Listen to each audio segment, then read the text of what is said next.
안녕하십니까. 신의균의 국방TV 데일리 디펜스입니다. 자, 오늘도 우크라이나 전황, 그리고 미국 트럼프 2기 행정부 관련 소식, 그리고 각종 안보 소식 간추려서 브리핑 해드리겠습니다. 이스라엘 관련해서는 거의 마무리 단계에 있고, 그래서 이스라엘이 진리에 있겠습니까? 그래서 그 분량을 좀 줄이고, 다른 기타 세계 각국의 안보 소식을 조금 분량을 늘리도록 하겠습니다. 자, 트럼프 2기 행정부가 들어오면서 이 젤렌스키 대통령, 우크라이나에게는 치명적으로 지금 공포에 휩싸여 있죠. 그래서 여러 가지 이야기가 나오는데, 만약에 휴전을 강요당하든지, 불합리하게 강제당하든지, 지원이 줄어든지 이러면 우크라이나가 핵 개발하겠다, 또 그렇게 해야 된다라는 우크라이나 국방부 싱크탱크의 보고서가 발견되었어요. 그걸 영국 더 타임즈가 보도를 했는데 어떤 내용인지, 우크라이나 정부는 어떤 생각을 가지고 있는지, 또 핵 개발 능력은 어느 정도인지 보도록 하겠습니다. 정보 브리핑 먼저 하겠습니다. 미국 FBI는 트럼프 당선을 예측한 폴리마켓 CEO를 불법 베팅 방조로 입건했습니다. 자택을 압수수색했고, 이에 대해서 폴리마켓은 정치 보복이다 라고 주장하고 있는데요. 저 이 사람 얼굴 처음 봤습니다. 폴리마켓 CEO인데요. 26살이랍니다. 네, 제가 폴리마켓 계속 방송해 드렸지 않습니까? 26살. 이야, 대단합니다. 이 폴리마켓이 대선 당일날 거의 트럼프 100%, 해리스 0% 이렇게 쫙 벌어지면서 그런 것들이 이 대선 당일날 투표하는데 굉장히 심대한 영향을 미치겠죠. 이런 것들 등등 해서 이 불법 배팅 혐의로 압수수색에 들어갔는데 이거 정치보복이다 라고 항변하는데, 곧 있으면 트럼프가 취임할 텐데 그렇게 끝나지 않겠습니까? 자, 일론 머스크, 테슬라, 그리고 스페이스X CEO죠. 그리고 과거 트위터라고 불렸던 지금은 X라고 하는 SNS의 CEO죠. 정부 효율성부 수장이 되었습니다. 공식 계정을 설립했고, 모든 활동 내역을 이 X, 그러니까 과거 트위터죠, 여기에서 실시간으로 공개할 것이다 라고 예고를 했는데, 여기입니다. 그래서 누가 얼마나 나태하게 했는지, 얼마나 떼먹었는지, 또 이 부처는 얼마나 방만한지 이런 것들 다 공개할 것이다 라고 해서 지금 가슴이 덜덜덜덜 떨리는 이런 사람들 많을 겁니다. 자, 트럼프는 국가정보국장에 털스 게바드 전 하원 의원을 지명했는데, 이 사람은 반민주당, 반이슬람의 강경 인사라고 하는데, 조금 전체적으로 보면 조금 애매하기도 해요. 이 여성인데, 힌두교도예요. 자기 어머니가 툴시, 이 힌두교에 나오는 어떤 여성성의 이 꽃, 이런 그 신이라고 하는데, 힌두교에 워낙 신이 많지 않습니까? 그 이름을 땄대요. 그래서 사모아 출신이고 하와이에서 성장을 했는데, 하와이에서 연방 하원 의원을 했어요. 그리고 민주당입니다. 민주당 전국위원회 부의장을 했는데, 하와이 주방의원 출신이었고 중령으로 예편했습니다. 소말리아에서도 근무를 했고요. 자, 2016년 대선 경선 당시에 민주당에서 버니 샌더스를 지지했는데, 버니 샌더스는 아시다시피 굉장히 완전히 극좌죠. 민주당에서도 완전히 극좌인데 그 버니 샌더스를 지지했어요. 그러다가 힐러리 클린턴하고 원수지간이 되었습니다. 러시아 스캔들 관련해서 서로 생각이 안 맞아서. 그리고 낸시 펠로시 전 하원 의장하고 또 원수관계가 됐어요. 의사당 난입 사건, 지난 대선 직후에. 그 관련해서 이 게버드가 뭐라고 했냐면, 펠로시 너희들이 선거가 조금 수상하기는 하다, 그래서 선거 제대로 했으면 이런 일이 있었겠냐 라고 하니까 이제 낸시 펠로시가 또 강력하게 공격을 하고 해서 또 원수지간이 됐답니다. 그래서 22년 민주당을 비난하면서 탈당을 했는데, 민주당이 우리를 핵전쟁으로 내몰고 있다라고 비난을 하고 탈당을 했고, 그러면서 이제 트럼프와 손을 잡았다라고 하는데, 일단 무슬림에는 적대적이고요. 소말리아에서 무슬림들하고 싸웠기 때문에 그런 생각이 있을 것이고, 또 힌두교 자체가 인도에서 그 이슬람하고 전쟁을 지금 하고 있는 거니까, 그래서 그런지 무슬림에게는 적대적이고, 중국에는 또 친화적이에요. 중국과의 무역 전쟁은 파괴적이다, 지양해야 된다라고 과거에 이런 발언을 했는데, 그때는 민주당 시절이었고 지금 좀 입장이 바뀌었는지 알 수가 없는데, 이런 입장이라면 이게 좀 곤란하지 않나라고 생각을 하고요. 아무튼 이런 사람이 국가정보국 국장으로 지명이 됐다라는 거고, 국경 짜르로 지명된 톰 호먼 전 이민세관 단속국장 직무대행이 캐나다와의 국경 통제도 강화할 것이다. 그래서 이 멕시코 쪽에서 올라오는 이 남부 국경 이 완전 장벽 세우고 확실하게 통제하겠다라고 하고는 거기뿐만 아니고 북부 국경 그러니까 캐나다죠. 거기는 캐나다하고는 국경이 거의 없는 거죠. 그런데도 이 범죄 조직의 수장 같은 경우는 캐나다를 통해서 많이 들어오더라. 그래서 캐나다 쪽에도 검문 검색 강화하겠다. 이렇게 인터뷰를 했습니다. 캐나다인들이 약간 불쾌하지 않을까라고 생각하네요. 자, 미국의 FBI가 이스라엘의 대이란 공습 작전을 계획을 이 기밀 문건을 유출한 혐의로 아시프 W. 라흐만 전 CIA 요원을 캄보디아에서 체포해서 압송해서 지금 괌에 데려다 놨답니다. 괌에서 조사하고 있대요. 아마 괌의 미군 기지에서 조사를 하나 봅니다. 지금 이 국방장관의 보좌관이 이걸 옮겼다라는 주장도 있고, 그리고 또 이거 이 사람은 CIA 요원이었는데 뭐 이 사건으로 인해서 이제 그만뒀겠죠. 도망갔겠죠. 그러면서 전 CIA 요원이 됐는데 이 사람을 지금 잡아서 조사 중에 있다라는 거고요. 미국의 에브라함 링컨 전단이 후티 반군 대상으로 사흘 연속 공습하고 있고 F-35C 전투기를 동원해서 탄약고 미사일 발사 시설을 파괴하고 있다라는 건데, 자, 동영상 보시면요. 항모 갑판에서 F-18 슈퍼호넷이 날아오르죠. 이건 일반 슈퍼호넷이 아니라 그라울러 전자전기예요. 전자전기가 먼저 쫙 올라서 전자전 제밍을 쫙 하고 뒤에서 지금 F-35들이 날아오르죠. 그래서 전자전기가 들어가서 전자전 하고는 스텔스기가 들어가서 폭격을 하는, 그리고 지금 폭격하는 장면도 나옵니다. 자, 이렇게 전자전기 플러스 스텔스기 이런 조합으로 인해서 후티의 중심 내륙을 지금 폭격을 하고 있는데 지금 사흘 내내 하고 있습니다. 미국의 이지스함을 향해서 탄도미사일 5발, 순항미사일 3발, 드론 8발 등등 여러 가지를 섞어서 쏘았죠. 여기에 대한 보복을 하고 있는데, 자, 이게 사실은 그동안 우리가 상상하는 미국이었죠. 우리를 공격하면 절대 가만두지 않는다라는 건데, 그동안 이 중동 지역에서 너무나 가만히 있었는데 요즘 조금 입장이 달라진 게 좀 색다릅니다. 자, 튀르키예 에르도안 대통령은 이스라엘과 모든 외교, 무역 관계를 종료한다. 단교를 선언했죠. 그래서 팔레스타인과 끝까지 함께할 것이다 라며 이스라엘과 단교를 선언했습니다. 프랑스 검찰은 EU 의회 급여 비리 혐의로 마린 르펜 국민연합 대표의 징역 5년 그리고 대선 27년도에 있는 대선 출마 자격 박탈형을 구형했습니다. 자, 이 르펜 이 국민연합 대표가 지금 현재 차기 대권주자 지지도 1등이랍니다. 그런데 EU 의원이었는데, 그러면 보좌관이 있죠. 의원이니까. 그러면 EU에서 월급을 받고 보좌관도 EU에서 월급을 받는데, 그러면 오직 EU만을 위해서 일을 하고 해야 되는데 프랑스 국내 업무도 좀 봤다 이거죠. 그러니까 그는 EU 돈 떼먹은 거 아니냐라고 이 프랑스 검찰이 지금 징역 5년하고 대선 출마 자격정지형을 구형을 했는데, 야, 이건 좀 너무 정치적인 결정이 아닌가라는 생각이 좀 드는데요. 그냥 아예 너는 프랑스 국내 업무만 봐. 내가 프랑스에서 다음에 대통령 출마해야 되니까 프랑스 업무만 봐. 월급은 EU에서 받고. 이렇게 했으면 모르겠는데 EU 일 하다가 짬짬이 뭐 이 이슈는 한번 조사해보자. 프랑스에 이슈가 있으니까 뭐 이렇게 된 거. 야, 그럼 우리나라 국회의원들 다 지역구 있는데 국회에서 월급을 받으면 국회에서 일을 해야 되죠. 그런데 지역구에 4급, 5급 한 명씩 다 있어요. 그 사람들 보좌관, 비서관 해서 월급을 다 줍니다. 그러면 국가 일을 하라고 했는데 지역 일 했으니까 이것도 똑같이 이런 식으로 돼야 되나요?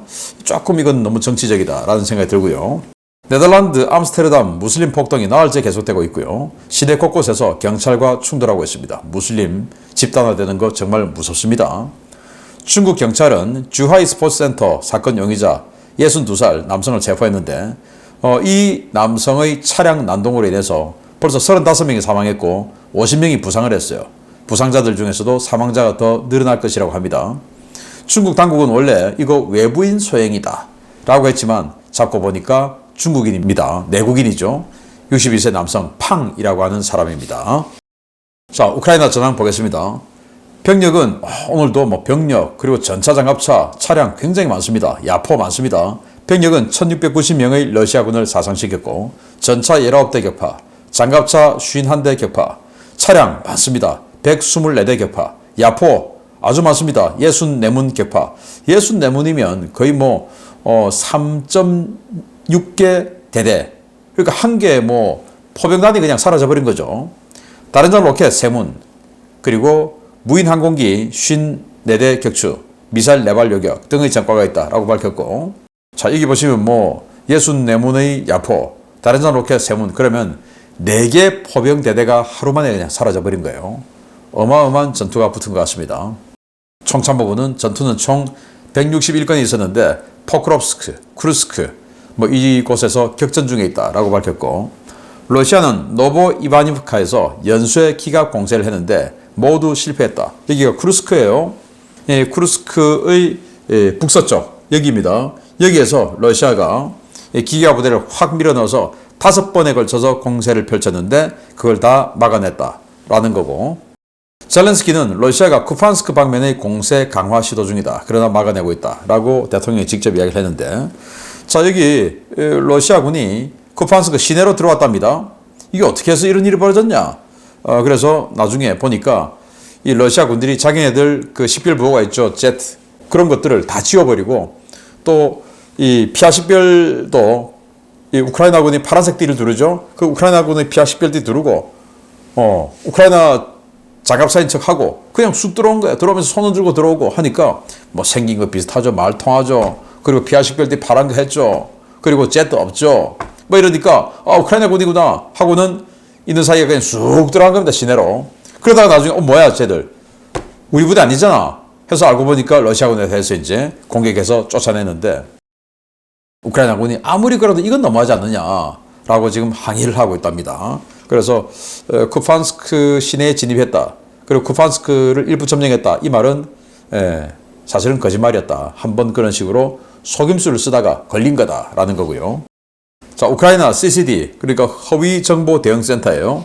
여기에서 러시아는 발트 상국 공격을 준비하고 있는데 4년에서 6년 정도 걸릴 것이다. 4년, 6년 사실은 금방 가죠. 그래서 발트 상국 입장에서 이제 이 이야기를 하는 텔레그램 이야기인데요. 4년에서 6년, 발트 상국 같은 인구 200만 정도밖에 안 되는 그런 나라들이 에스토니아, 라트비아, 리투아니아죠. 그런 나라들에게 4년에서 6년은 너무나 짧고 간 떨리는 이런 세월이 아닐까라고 생각을 합니다.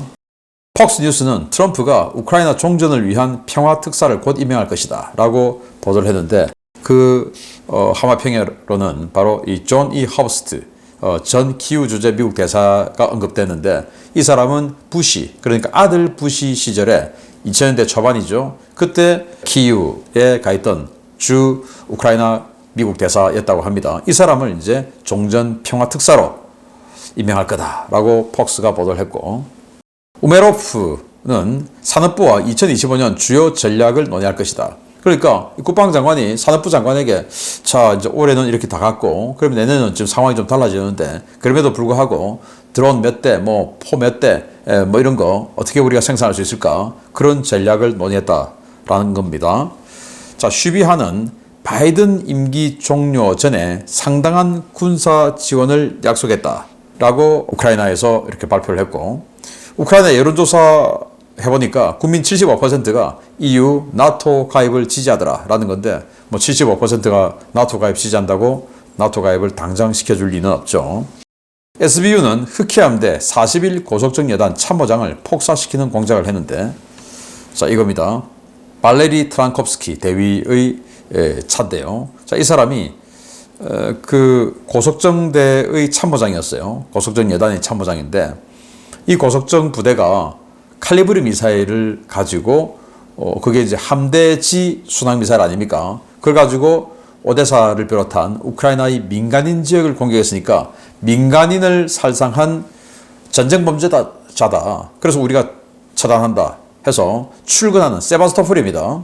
출근하는 이 사람의 차량에 내부에 폭탄을 설치해 놓고 핸들 아래쪽이 이제 시동을 걸고 거기서 터져버렸답니다. 핸들 아래쪽이 터졌으니까 이 하반신이 완전히 다 날아갔다고 해요.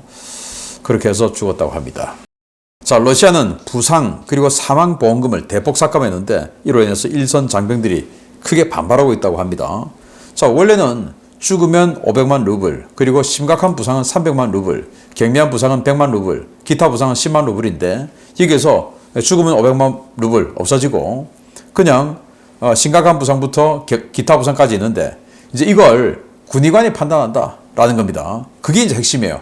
군의무위원회 다 군의관들이죠. 여기서 판단해서 그냥 야 뭐 다 부러지고 뭐 다 없어지고 해도 야 그냥 기타 부상이야 하고 땅땅땅 해버리면 그냥 10만 루블 우리 돈으로 140만 원 받고 끝난다 이거예요.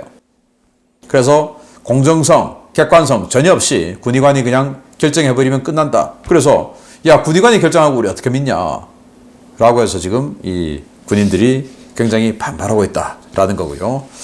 자, 우크라이나 핵개발 소식 보겠습니다. 얼마 전 우크라이나가 대량의 탄도미사일을 생산해 실전에 배치할 준비를 하고 있다는 소식 전해드린 바 있습니다. 트럼프 행정부가 출범할 경우 젤렌스키 대통령이 직면할 최악의 상황에 대비한 것인데 탄도미사일이 끝이 아니었습니다.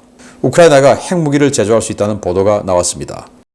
내년 1월 20일에 미국 대통령에 취임하는 도널드 트럼프 당선인이 우크라이나에 대한 군사 지원을 중단할 경우 우크라이나는 몇 개월 안에 핵무기를 제조할 것이라고 영국 유력 일간지 더 타임스가 현지 시각 11월 13일 보도했습니다.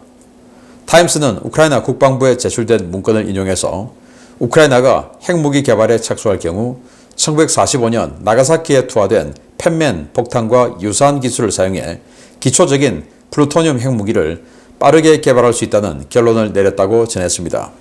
이 문건에는 미국이 맨하탄 프로젝트를 통해 만든 것과 같은 간단한 원자폭탄은 80년 후인 지금 제작이 전혀 어렵지 않다라는 설명이 포함되어 있었는데요.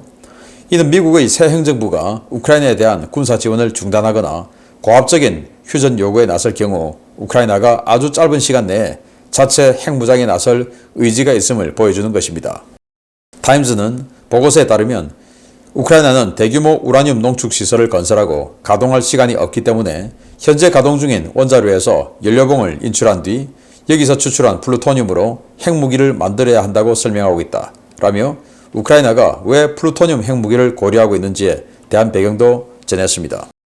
해당 보고서에 따르면 우크라이나는 현재 9개의 원자로를 운영 중이고 지금 당장 이용 가능한 플루토늄의 양이 7톤에 육박하는 것으로 되어 있는데요. 이 양은 수킬로톤의 파괴력을 가진 수백 개의 전술 핵탄두를 생산할 수 있는 것으로 전해졌습니다. 해당 보고서를 작성한 올렉스 이자크 우크라이나 국방부 산하 국가전략연구소 소장은 이런 핵무기의 위력은 약하겠지만 이러한 핵무기라도 러시아의 군사, 산업, 병참시설의 목표물을 파괴하기에 충분할 것이라고 평가했습니다. 실제로 우크라이나는 핵무기 보유 의지를 천명한 바 있습니다. 지난 10월 17일 볼로디미르 젤렌스키 대통령이 트럼프 당시 대통령 후보와 회동한 내용을 언급하면서 우크라이나는 나토 가입과 핵무기 보유 둘 중 하나를 선택할 수밖에 없다 라고 말한 것인데요. 해당 발언에 대한 논란이 커지자 젤렌스키 대통령은 즉각 말을 번복했습니다. 우크라이나가 자체 핵무장에 나설 경우 연료봉 인출에서 플루토늄 추출, 핵탄두 제조까지 최대 6개월 정도가 걸릴 것으로 예상되는데요. 과연 젤렌스키 대통령이 러시아는 물론 서방 세계까지 적으로 돌릴 수 있는 핵무장에 팔을 걷어붙이고 나설지 상황 전개를 예의주시할 필요가 있어 보입니다. 네, 젤렌스키가 살기 위해서 지금 뭐 여러 가지 아이디어를 구상하는가 봅니다. 이제 전쟁 끝나면 그냥 사실은 뭐 젤렌스키는 끝난다고 봐야죠. 대통령 선거 이제 바로 해야 되고 바로 하면은 당선될 가능성이 없죠. 더군다나 승리를 하고 이 대통령 선거를 하면 당선될 가능성이 조금이라도 있겠으나 뭐 국토의 5분의 1을 내주고 선거한다? 그러면 당선될 가능성이 전혀 없죠. 이 아버지 부시 대통령이 걸프전에서 완전히 압도적인 승리를 보여주었음에도 불구하고 재선에 실패했지 않습니까? 클린턴에게 졌죠.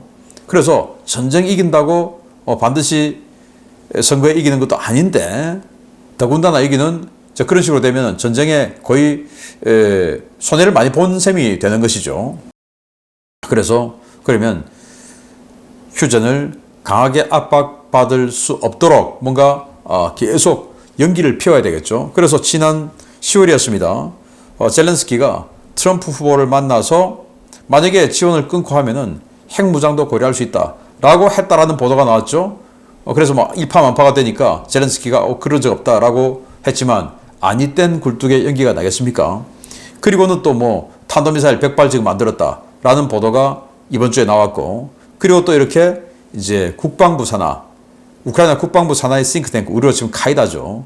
그런 데서 지금 직접 이런 보고서가 나왔고, 그 카이다, 우리의 카이다 소장이라고 할 수 있는 이 사람이 영국의 타임즈와 직접 인터뷰를 한 거예요. 그래서 지금 우크라이나에 여기 자포리자 원전의 6개 원자로는 지금 러시아에게 현재 상태로는 뺏겨 있는 상태고, 나머지가 9개 원자로가 있는데 여기에 연료봉들이 있다. 그거 꺼내면 우리는 많은 플루토늄을 확보할 수 있다라는 거죠. 그래서 리우네 원자력 발전소 여기가 제일 큰데, 지금 뭐 여기 브이버 4400 구형이고요. 브이버 1000 여기에 신형인데 여기 지금 4개 원자로가 운영 중이죠. 그래서 이제 80년 전에 나가사키에 투하한 플루토늄으로 만든 핵폭탄, 우라늄으로 만든 핵폭탄이 리틀보이, 히로시마 떨어뜨렸고, 그 다음에 이제 나가사키에 이렇게 펜맨, 플루토늄 핵폭탄을 떨어뜨렸는데, 이런 거 지금 우리 금방 만든다. 그런데 고농축 우라늄으로는 이제 지금 이 우라늄 농축 장치가 없으니까 못 한다는 거죠. 그거 만들려면 또 시간 하세월 걸리니까 지금 있는 거로 바로 하면 그냥 플루토늄 탄 만든다라는 거죠.